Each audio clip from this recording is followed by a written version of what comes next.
that was lovely, Jason Isaacs with Summertime.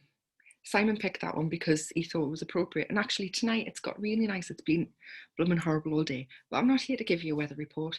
What I'm here to give you is our main event, Old Hand, New Blood. We have MJ Arlidge, the author of 10 Helen Grace novels, as well as the standalone novel A Gift for Dying, chatting to Helene Flood. Helene is joining us from Oslo tonight. She's a psychologist and obtained her doctoral degree on violence, re-victimisation and trauma-related shame and guilt in 2016. She lives in Oslo with her husband and 2 children, and The Therapist is her first adult novel. The Therapist was translated from the Norwegian by Alison McCulloch. So everybody, please give a huge welcome to Helene Flood.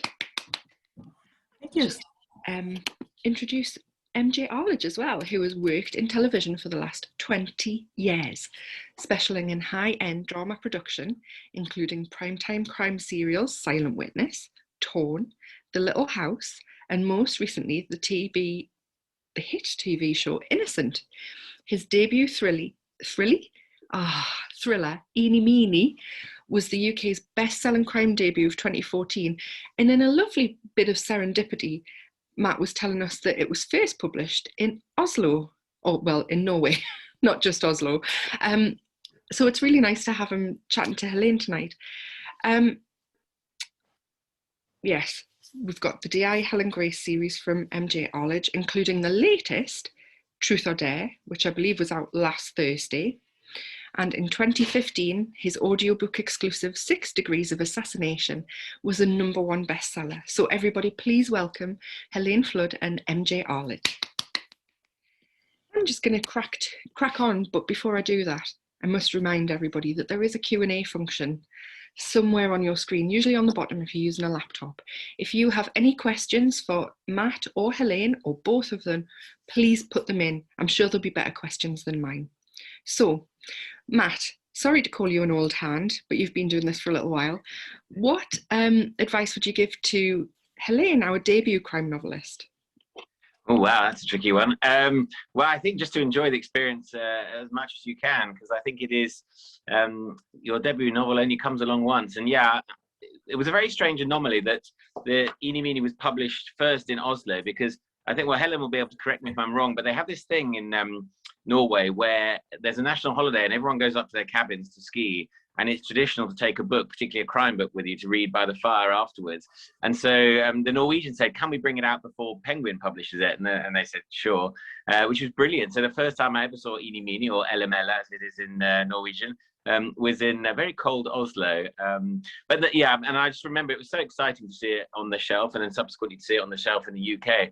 And so I just used to spend a lot of time wandering in bookshops in whatever city I happened to be in, checking out my book on the shelf, putting, Stephen King and Peter James and everyone else sort of on the back pile, and putting mine at the front so everyone could see it. So I think that's the best advice, is just make sure your book is always well positioned in every bookstore you pass. I'll remember that. Thanks. Helene, I noticed in your bio it says it's your first adult novel. So have you written for children before? I actually wrote a young adult novel when I was very young myself. Oh, yeah, it was like a coming of age, 2 young people traveling Europe type of book. And I also wrote a non-fiction book about shame, the emotion. Yeah, which was my PhD thesis subject. Awesome. So that kind of feeds into The Therapist, I guess. Obviously, you are a therapist yourself. Your novel is called The Therapist. Can you give us a little taster or a little bit of information about the book? Sure.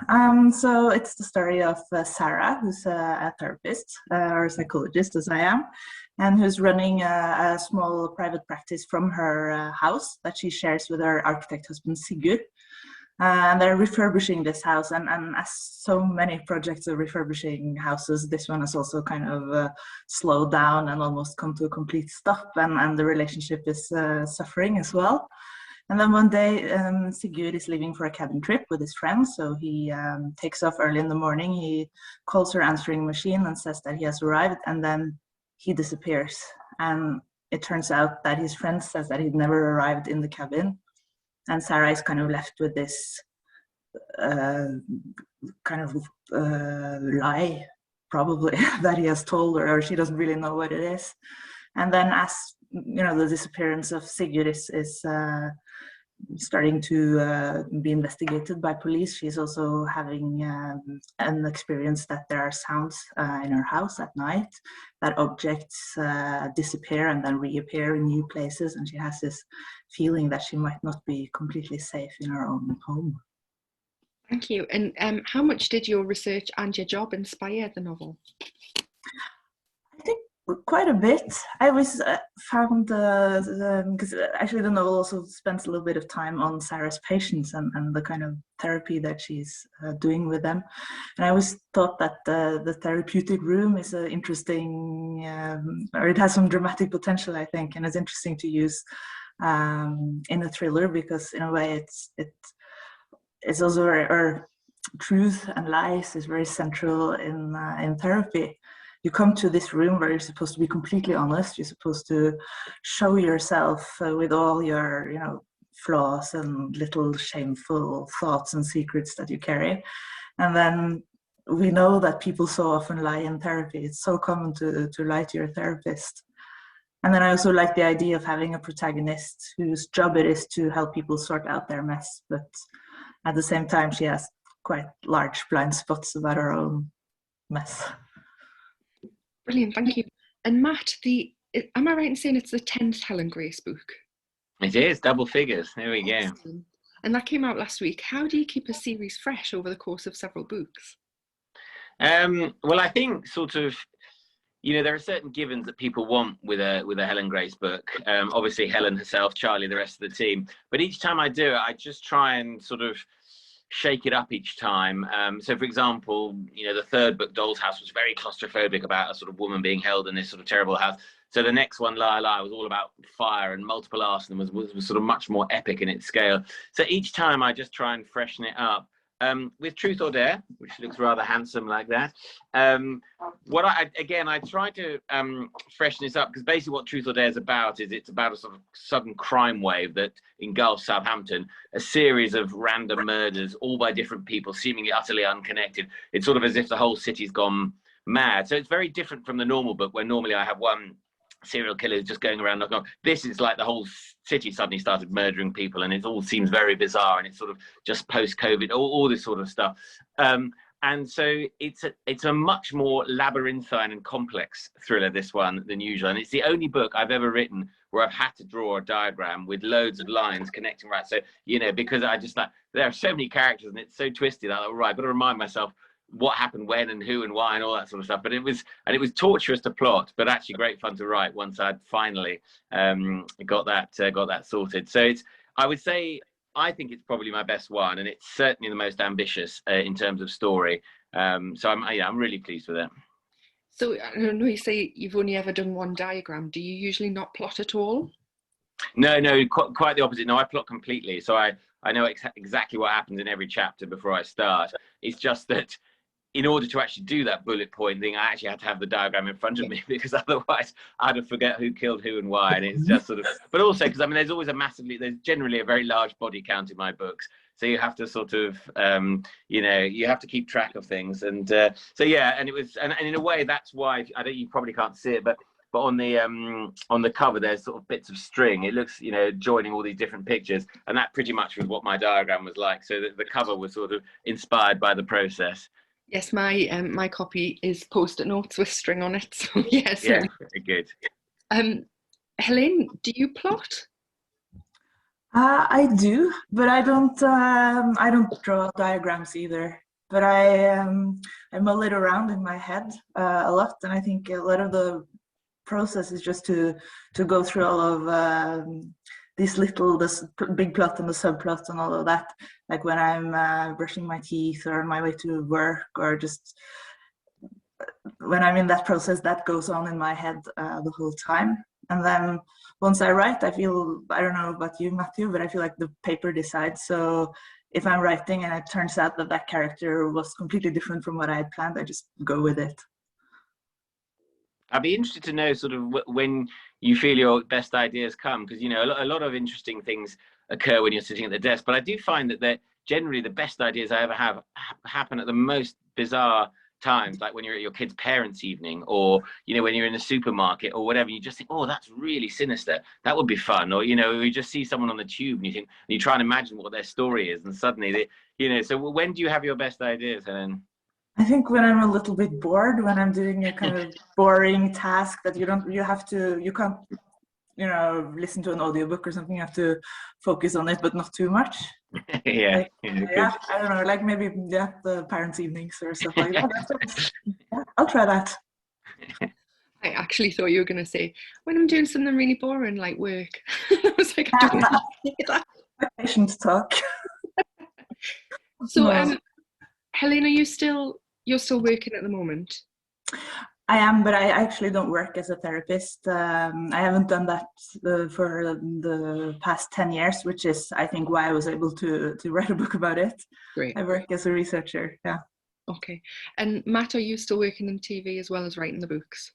I am, but my first 20 years of my life was as a producer and storyliner and script editor and stuff. So the very first job I had in 1998, which dates me, it was on EastEnders. And I was a storyliner doing the very minor stories for Sonia Jackson and Willard the dog and that sort of stuff. So it's a real very minor stories. And then I sort of moved on from there. But in a way, producing, script editing, it's a way of being in the creative world without actually having to write yourself and put yourself out there. So the novels were my way of breaking out. So now the TV work I do is mainly just writing, because producing is really hard work and writing is sort of slightly easier. And so we had Innocent that was on in May on ITV, which you can still watch on the ITV hub, which we were really pleased with, given we had to film it during COVID and it was an absolute nightmare. It actually turned out really well in the end, and we were very, very proud of it. So how do you fit in writing your novels with your TV work? It's just a sort of balance, really. I mean, I used to write 2 novels a year, but that sort of was a bit hardcore. So in the end, I reduced it to 1, and that allows me enough time to write, because a screenplay you can write in sort of 2 weeks, and a novel is sort of rather harder work. And I like having the balance, because it is lovely fun to see your name on the telly and all that sort of stuff. But it's also true that pretty much everyone who works in TV is abhorrent and horrible, whereas everyone who works in publishing is absolutely delightful and fragrant. And so I prefer to be in the publishing world, because it's a little less ruthless. Fair enough. And Helene, do you have a particular routine that you stick to for writing, or to fit in with? I feel like I've tried this kind of romantic sitting in an office overlooking the sea with a glass of wine in the evening, and I'm thinking that were really, and I discovered that I'm so boring. I write best in the morning with my cup of coffee, and I just, like, for me the most important thing is just to have that time, to have time allocated to only writing, and to have space for myself where I'm undisturbed, and that's really it. Yeah, but it's no small thing, I think. Yeah, that sounds good. So, Matt, I have to ask you, writing a series, how do you keep track of your characters' backstories?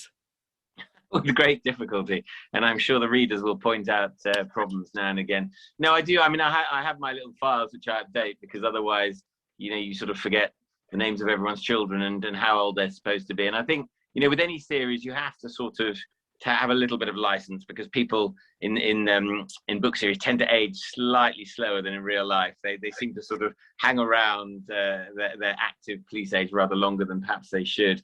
So no, I mean, it's sort of really, I mean, because Charlie's backstory is relatively simple, and so it's only Helen really that I have to keep my head around.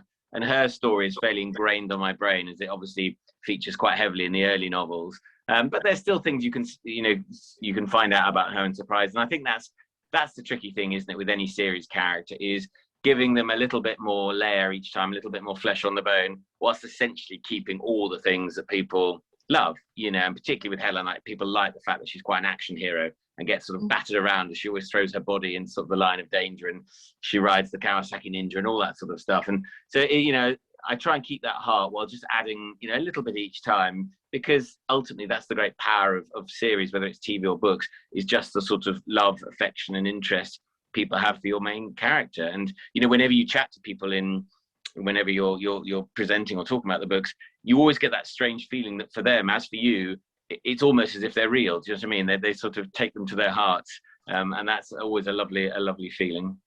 Can I ask you something about having a regular character that you come back to in the series? Do you sometimes find that you wish that you had put something in the earlier books because now you have this great idea that would have worked so well with that?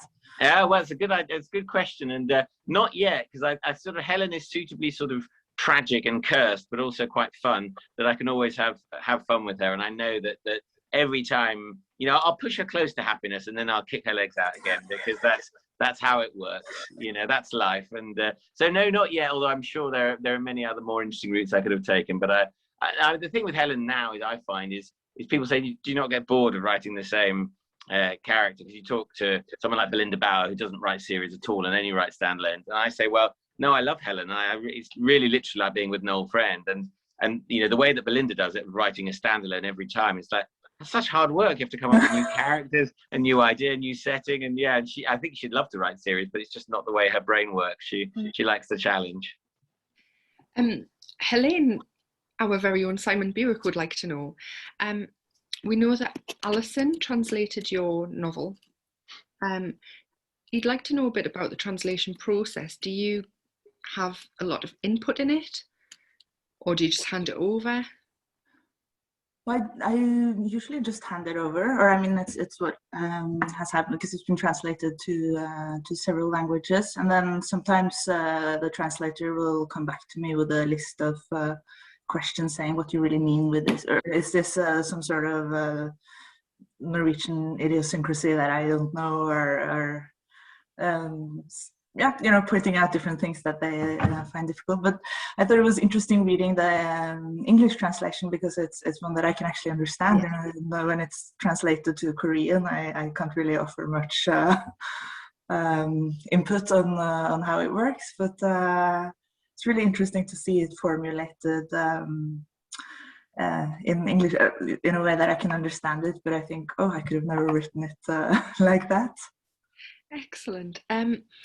And Clive, I think we're having some problems with our Q&A. I've had a message to say that it won't let somebody ask a question in the Q&A. So if that's happening to you, just pop it in the chat for me, please.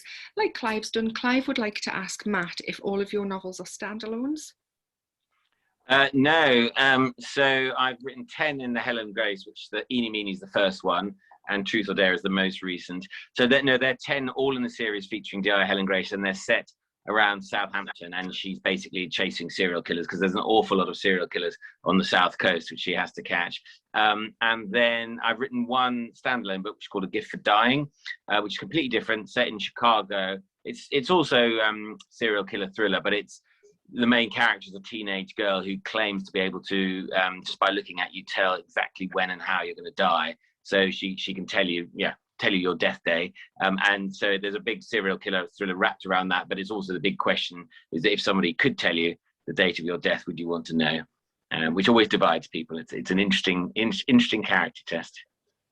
I'll have to have a think about that now. And Chris MacDonald would like to ask both of you, would you either consider writing in a different genre? So Helen? I think absolutely, and I have before, and I'm totally open to doing that again. And I think for me, it's something important to keep that opportunity open because I don't know. It feels like I have these 3 crime novels that I've planned that I will. I mean, The Therapist is the first, and then the second one just came out in Norway.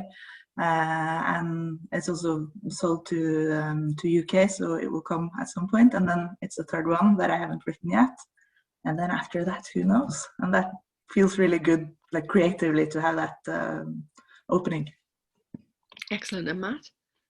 Yeah, definitely. I mean, I'd love to write kids' books, YA, also historical fiction. I love historical books, so I'd love to do that too. I think they would all have to have a dark pulse. For me, I can think of nothing more terrifying than someone asking me to write a comic novel or God forbid a romance. You know, I just think the idea of having to be either romantic or just plain funny would be terrifying. You know, it's much easier to kill someone and then investigate it. So yeah, definitely something with a thriller pulse. Excellent. I'm going to look back to something you said, Matt, earlier about there being a number of serial killers on the south coast.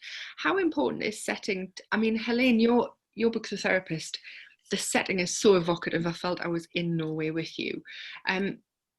Obviously, this is to both of you, so whoever would like to answer first. How important is setting to you? I think for me, it has been very important, the house that it takes place in. And I think in The Therapist, the house is kind of a character in itself. It's a house full of history. It's been in Sarah's husband's family for years, and it's also full of their couple's history. So I had a real mental image of that house. I could draw it out for you, in great detail. And this was really important to me. Then afterwards, the area of Oslo, the kind of socio-cultural setting was important, but I felt that the house was more important than what quarter of the city it was placed in. Great, thank you. And Matt? Yeah, I mean, very important. I mean, I think it's different for me from someone like, I think it was P.D. James who always started with a setting. So she would imagine an empty house or a beach or something, and the whole story would come from that image, which I find really fascinating. For me, it's not like that. It's the idea, the concept, the killer that sort of comes first. But, setting gives you so much. And I think with Helen, set in Southampton, which was the most bombed city in the Second World War, so it has quite a fractured identity. It's also a port, and all sorts of fun, well, as in also all sorts of good and bad things come in and out of ports, so that's sort of fun. But it's also, you're on the coast, you've got the New Forest nearby, which is obviously ancient woodland, which is really, so that's evocative. And with the Standalone particularly, it's setting it in Chicago, which when I went there, their homicide rate was the same as New York and LA combined. So it was a really kind of impressively violent city, but still a majestic, wonderful city with an amazing history. And I mean, that I spent one of the best weeks of my life researching there. Just, I'd sadly abandoned 2 children and gone away for a week, which was heaven, and just pounded the streets of Chicago, going to jazz clubs and baseball games, and then being taken around some of the places that you really wouldn't see as a tourist by the police, which was amazing. And that was definitely an instance where a setting just fires your enthusiasm for the idea in the book, and you just put so much into it. I think, yeah, amazing. And so you Matt, always start with a crime or a murder or something like that. Helene, for The Therapist, where did you start? Was it the very idea of the therapist herself, or the house, or the crime? So the idea for me was this, when you read in the paper that someone has disappeared, and you get this feeling like, oh, what would I do? I have that sometimes if a family member is traveling and they're supposed to send a text, and then it takes some time, and you start to imagine, well, is this the beginning of one of those stories that you read in the paper? You know that the mother of that girl you read about would also have had the same experience, and then the text come and you forget about it. But the insecurity, the uncertainty that you could feel in that moment was kind of the starting point for me. This and how it feels to be like a real everyday person thrown into a situation like that. We read about all these, police investigators, but what is it like to be just someone like me, having to go through that? That was the core idea from The Therapist, and then just started off like that. And I know you mentioned earlier that you've plotted your other books. Did you know the ending of The Therapist before you wrote it? I did. I actually wrote it when I was on parental leave. I had a small baby who didn't want to sleep unless someone was next to him. So that was one of those menial tasks it's cozy. And I don't know what it says about me, that's the kind of story that comes from lying in the dark with a baby and thinking about books. And then I had to take a break for work reasons, so I'd written maybe 70% of the book, and then I came back to it after 6 months, and I read through what I had, and I thought, oh no, that's not what happened. That isn't the killer. It's a different story. And I kind of went with that impulse and changed the ending completely. So I didn't know when I set out who would be the murderer, but actually I changed during writing. Oh, excellent. Matt, has that ever happened to you? I I think not really. I mean, because I plot them so carefully, it would be quite a divergence to change the killer. But it's, I think what is interesting is sometimes research changes the kind of the scope and feel of your novel. The best example is Hide and Seek, which is where the main character, Helen Grace, is actually framed, and she's in prison, basically, framed for murder. And there's a serial killer in the prison. So it's like, what would it be like for a serial killer behind bars? And in my head, I was going to write a book which was really quite gothic, and people running down corridors, getting to bars, and then the serial killer. And actually, the more research I did about women in prison and what it's like, and particularly because a lot of the women in prison were the primary caregivers for family. And so then the family suffer because they don't have their mum anymore. And then the wheels start to come off outside. And so actually putting women in prison is just phenomenally damaging generally for society, I think. And so the whole book then actually became, although it was still a big chasey book, the whole heart of it was about family, really, and the effect of prison on family. And it was one of those things where research just thinks, actually, God, I'm writing a completely different book to what I'd intended, but it's so much richer and more interesting for having some truth and some authenticity behind it. Oh, brilliant. You still work in TV. Do you think writing for TV has helped or hindered your writing of novels? I think it's helped massively, because you learn, I guess, when did I start work? I think it was 21, 22. So I guess since that time, I said you've been telling stories, which is great. And so you learn so much about it. And in a way, I mean, working on a soap opera, which is where I started, where you've got 6 or 7 different storylines all interweaving at the same time, and then building to some big crescendo, is not that different to a thriller, really. And I write in exactly the same way, with 6 or 7 different POVs all intersecting, because that generates pace and excitement and variety and all that sort of stuff. Because when I wrote Unimini, I started writing in the first person, and I just couldn't do it. I thought, God, I'm so bored.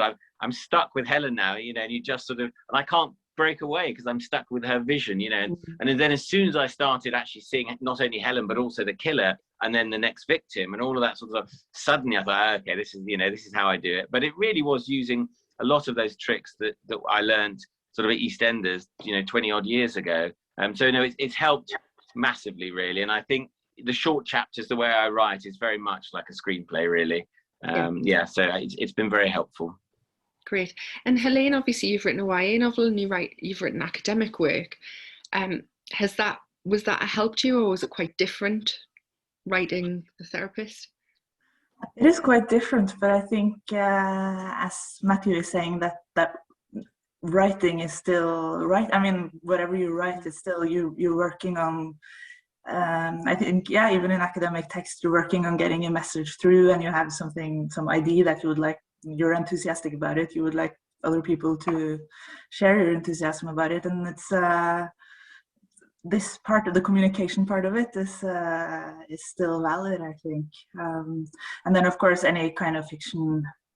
I mean, even if it's quite different, it's a different style, it's a different target group, it's a different way of writing. I think it's still you learn so much from it, and I think I can take writing for young adults into crime and vice versa.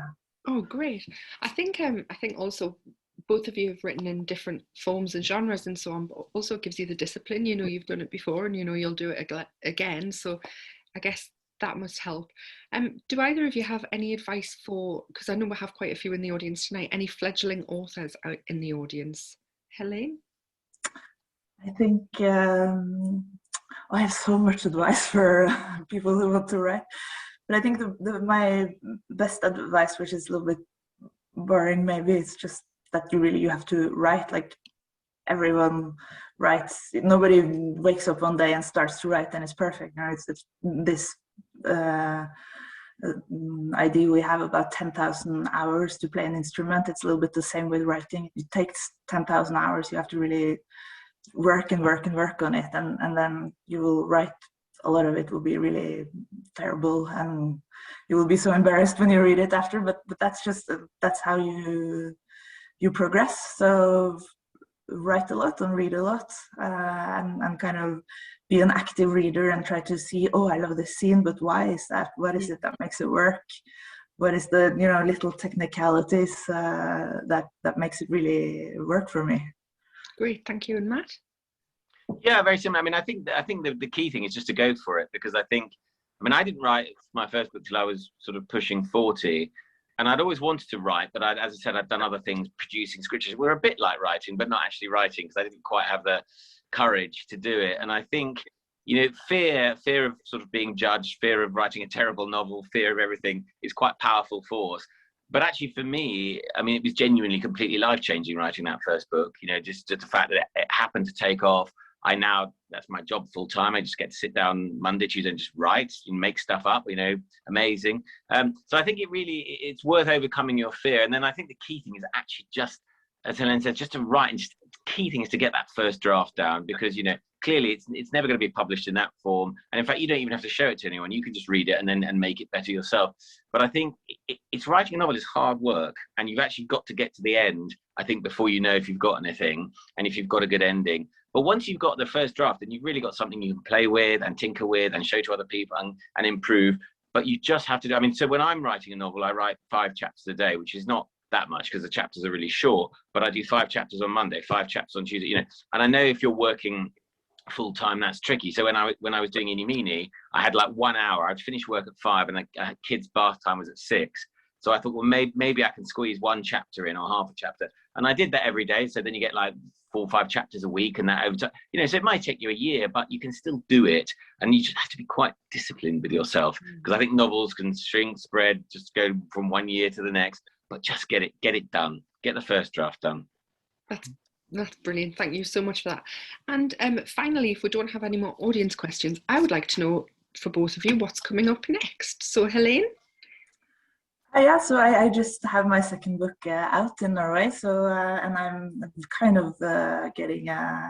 I'm supposed to start the third one this autumn, but I actually started a little bit already. I have like 60 pages. Excellent. And it's so much fun writing. This is as both the therapist and the second one, which I think will be called the lover. It's the third one is also a female protagonist but this time she's a bit older. She's in her 60s. Her husband has recently passed away in ways that are mysterious. Oh, excellent. Yeah. Brilliant. I'm looking forward to reading already. And Matt? Yeah.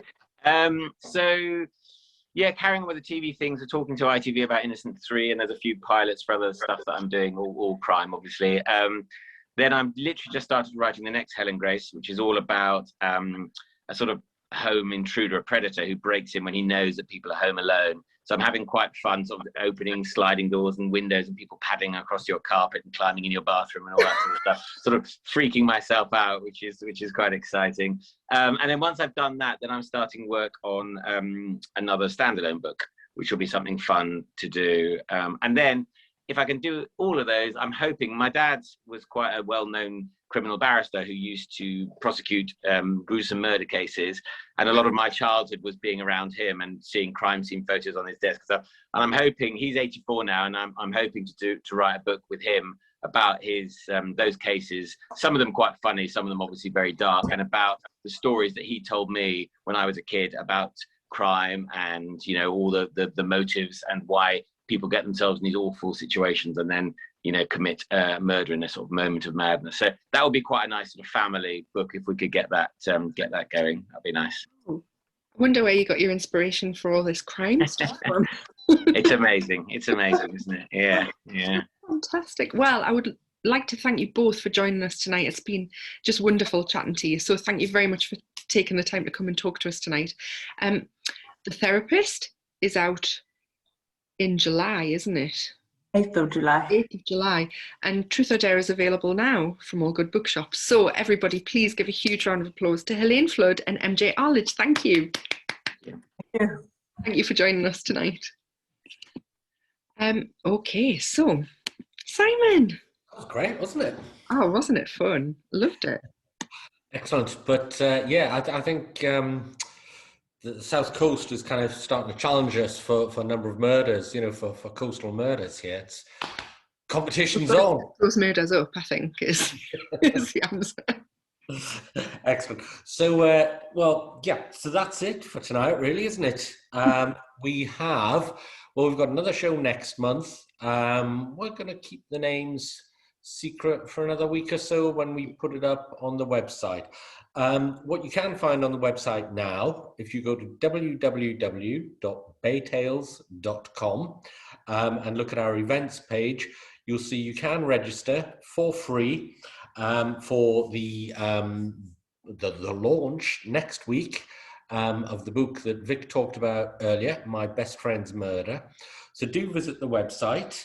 If you want to click on the little green Ko-fi button and buy us a cup of coffee, it's always appreciated.